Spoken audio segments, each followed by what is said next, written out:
Alright folks, the global silver squeeze ignites. Act fast before physical supplies vanish and prices skyrocket.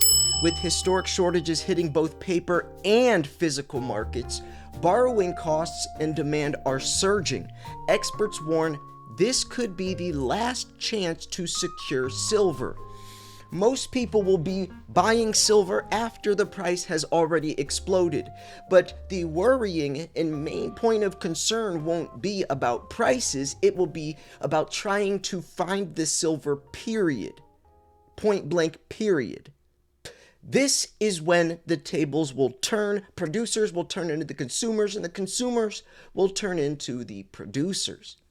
You and I that want the silver will be able to sell it to the people that need the silver, and we can set the cost because they need it to make the newest, latest iPhone. They need it to make EVs. They need it to make solar panels. We just want it. When that happens, silver's true value will shine. Before we jump into this very interesting article, folks, make sure you subscribe because I post daily videos. And if you wanted to buy gold, silver, platinum, whatever, for great prices, weekly specials from a trusted, reliable dealer that has a massive inventory, send an email to info@milesfranklin.com. Let them know Slayer sent you. With that said, let's jump into this article. Financial Juice posted a tweet. Bank of England asks some lenders to test for resilience to US dollar shocks. Now, John Forrest Little, which is from the Pickaxe, says, please send us the sources. What if the next global financial crisis struck and the world's trusted pipelines of US dollars suddenly froze? This is no longer a far-fetched scenario reserved for financial doomsday theorists. Quite the opposite. The Bank of England, together with key European supervisors, is now quietly pushing major banks to run tough new stress tests for exactly this kind of dollar funding shock. For decades, finance ministers and central bankers have operated under the assumption that, whatever else went wrong, the U.S. Federal Reserve would be ready to pump dollars into a panicking global system. But now, the bedrock of trust is cracking. Not because of macroeconomic decay, but from the tremors of deepening geopolitical instability and the growing unpredictability of U.S. political leadership. Let's pause here for a hot second. Folks, and by the way, I love when you all throw in your 2 cents with this stuff. Don't just listen to my opinions on this. Please join the conversation in the comment section below after you like the video and, of course, subscribe. We all knew this day was coming. The dollar was inevitably going to fall. As soon as we got rid of the gold standard in 1971, we were doomed. We were SOL. It was just a waiting game. But there's more to the story. It is designed to fail. We are getting ourselves out of debt by replacing it with more debt. That's what this line right here is mentioning. Ready to pump more dollars into panicking global systems. That's like trying to pay off a credit card with another credit card. It's going to catch up. And now it is. From tremors of deepening geopolitical instability like the BRICS nations, but also unpredictability of political leadership. The dollar's only as strong as people think it is. That's why right here they mention, where's that at? The bedrock of trust is cracking. It's only as strong as people think it is. If people don't think the dollar is strong, it literally is not strong. Why this sudden anxiety? In recent months, President Trump's repeated public attacks on Federal Reserve Chairman Jerome Powell, and even the swirling rumors that Powell could be fired, have sent shivers through the corridors of global finance. For nervous regulators in London, Frankfurt, and beyond, this isn't just a story of personal grudges. It's a sharp warning that the independence of America's central bank, long viewed as an anchor of the global economy, might be weakening. If the Fed's global role can be tossed around as a bargaining chip in Washington's power games, can the rest of the world still depend on dollar liquidity when the pressure drops? especially when you have all of these countries opting out of the dollar, actually trying to weaponize it and dethrone the dollar or de-dollarization with the BRICS and their new currency called the unit that's going to be a digital currency backed by physical commodities like gold. What do you think that's going to do?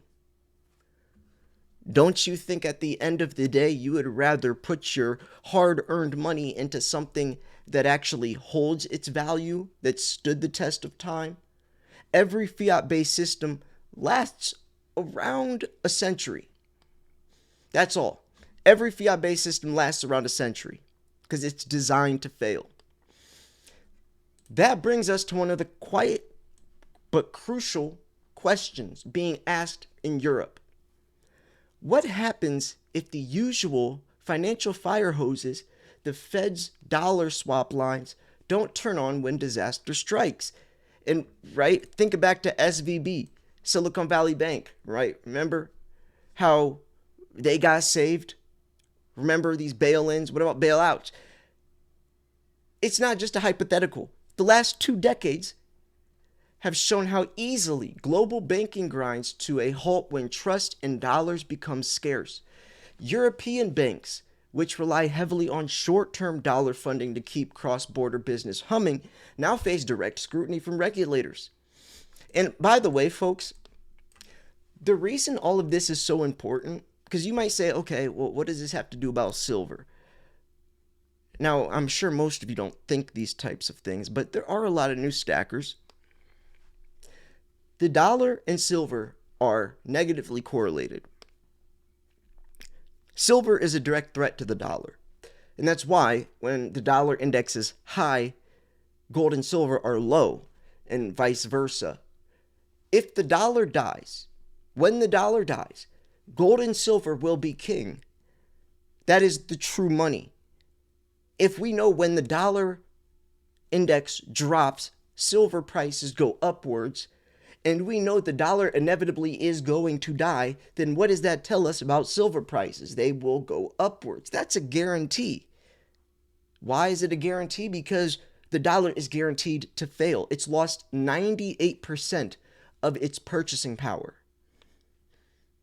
98%. The Bank of England's Prudential Regulation Authority, for example, has ordered lenders to stress test a once unthinkable scenario. Not only restricted access, but a total freeze in dollar funding, even via those supposedly unbreakable emergency swap lines with the Fed. Is this just more regulatory hyperbole or a genuine turning point for global finance? Judging by the seriousness of the exercises, it's the latter. Banks are being told to dig deep, scrutinize every dollar asset and liability, know exactly how much or exactly which activities hinge on easy access to U.S. currency, and consider how to protect themselves if that access dries up overnight. Traditional safety nets and liquidity reserves might not be enough if the familiar lifeline from the Fed fails to materialize. That's a sobering shift from the old playbook, one that's being adopted not out of ideology, but out of a raw survival instinct. But the implications go far beyond bank boardrooms and regulatory inboxes. What does it mean for a global financial system that's built so much atop the dollar, right? And that's what I talk about, even like with stock markets. Everything pegged to the dollar is going to fall with it, folks. The only thing not pegged to the dollar is precious metals and cryptocurrency. What does it mean? And actually, cryptocurrency, who knows nowadays with how much, with all the laws and regulations around it. So what does it mean for a global financial system that's built so much atop the dollar? Despite years of talk about de-dollarization, roughly a fifth of Eurozone bank funding still depends on dollars, especially for clearing cross-border transactions and providing market liquidity. The Fed's dollar swap lines have already twice prevented crisis. During the 2008 meltdown and the initial wave of the COVID-19 pandemic, but now simply planning for a world where those life-saving mechanisms might not work sends a chilling message to markets, raising the risk and cost of securing dollars across the Atlantic. Could this be the first crack in the dollar's global dominance? If faith continues to falter in America's stewardship and willingness to backstop the world, don't be surprised if banks and even governments start searching a little more seriously for alternatives, especially now that there are alternatives out there. There are. If or when the BRICS new currency, the unit, gets gets shout out for all these other countries to come join. I mean, they're giving welcoming, they're giving invitations to all these countries. The BRICS was small at first, just 5 countries, and now they are inviting more and more. I mean, I just covered the BRICS summit in Rio de Janeiro, Brazil, July 6th and July 7th. If you didn't check that out, you should. And I also covered the last BRICS summit in October of last year. I think it was October 22nd of last year. There is a huge power shift happening worldwide right now. And that is, of course, going to affect the dollar as all of these countries cut ties with the dollar. And Trump is desperately trying to hold on, throwing sanctions, throwing tariffs. He threatened the BRICS with 100% tariffs if they try to do anything to dethrone the dollar. So, Europe's financial guardians are signaling a profound shift. It's no longer enough to trust in the old promises. In the age of political volatility, everyone is being forced to hedge their bets, even against the world's reserve currency.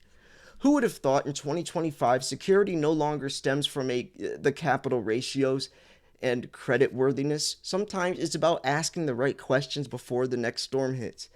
And when the Bank of England quietly starts bracing for a dollar drought, it's not about ideology anymore, it's about mere survival. Any silver you can get under $40 is a gift. And that is true. The march to 50 will go like this, gradually, then suddenly. And that is so true, right? Like they say, 90% of the movement happens the last 10% of the leg. Lots of silver news to discuss this Friday, July 18th. So let's cover some of this. Today marks option expiration day on the NYSE, and one of the most closely watched situations is unfolding around SLV, the iShares Silver Trust ETF. There are still over 100,000 call option contracts at the $35 strike, an unusually high concentration for an expiration day. This has created an environment ripe for volatility, as such a large amount of open interest at a single price point makes it more likely that any meaningful price movement toward or above $35 could spark a cascade of forced buying or a so-called gamma squeeze, as market makers or dealers are compelled to hedge their exposures. Compounding the tension is the unprecedented scarcity of SLV shares available to borrow for short selling. Right now, there are effectively 0 shares to borrow, and consequently, the cost to borrow, short interest rate, has soared into the double digits on an annualized basis. This situation is usually the result of sustained high demand to short the ETF, coupled with shrinking availability of shares in circulation. Often because some investors have redeemed ETF shares for physical silver, or because general market volatility is causing parties to hoard shares. Remember this part, folks. We're going to see this more and more. They're redeeming it to physical, turning the contracts to physical delivery. The stress in the paper market is mirrored by surging silver lease rates, which have recently spiked above 6%, levels not seen in years. This metric reflects the desperation of traders and institutions scrambling to source actual physical silver. For context, similar lease rate spikes in the platinum market preceded a dramatic 40% rally as physical shortages forced major players to cover their positions at any cost. Now silver is exhibiting many of the same warning signs. ETF inventories are being depleted, particularly in London. And yet LBMA inventories, silver inventories, are at record lows. To satisfy delivery demands, and the number of outstanding paper claims on exchanges like COMEX far exceeds the available physical silver. That's how they suppress the price, raising doubt about the system's ability to honor delivery if more investors demand it. If more investors demand it, that would expose the price. All of these factors add up to the growing potential for a short squeeze in SLV. Short sellers unable to find shares to borrow may need to buy back their positions at increasingly higher prices, adding to an upward momentum. If SLV's price pushes above $35 today, dealers who wrote those calls will have to buy futures or shares to hedge, intensifying the price surge. On top of this, if a significant number of call holders stand for delivery, meaning they exercise their options to demand the underlying shares, which don't all exist for all of those people, it will further strain the already tight supply of SLV shares. There's no stresses, or these stresses are not isolated to the ETF market. The physical market is also under pressure, with Western inventories steadily declining due to persistent deficits and elevated demand from both industrial and investment sectors. There is rising concern that if these dynamics persist, price discovery could migrate toward exchanges with more readily available metal, such as the Shanghai Exchange, and that banks or other players holding large short positions could face severe financial strain if forced to cover at much higher prices. Wow, what a good article. And right now, let's look at silver's price. Right now, silver's $38.22. If you wanted to purchase your silver, send an email to info@milesfranklin.com. Let them know Slayer sent you. Helps me out. That won't raise the price at all anymore if you let them know. The commission just goes to me instead of the company, even though the company still makes profit, obviously, from the sale. So you're just helping me out, honestly. If you let them know Slayer sent you, I appreciate it. I'll also be posting the commercial for American Medical Experts, who I partnered with for veterans. Take advantage of that. If you know a veteran or you are one, take control of your health, be responsible. They will help with mental health, physical health, through telehealth, and they go through hundreds of different symptoms or whatever. They'll take care of you way more than the VA can. So anyways, folks, I love you all. If you want to join the Secret Silver Society, go to patreon.com/silverslayer. I'll be announcing the winner to my silver giveaway very soon. Go over to my second channel, and comment on the video I made about Project MK Ultra. Anyways, folks, I love you all. Thank you so much for tuning in. This was Silver Slayer. I will see you guys later today. I'm going to start posting 2 videos a day again. There's just too much going on, and I want to cover it all. Anyways, peace.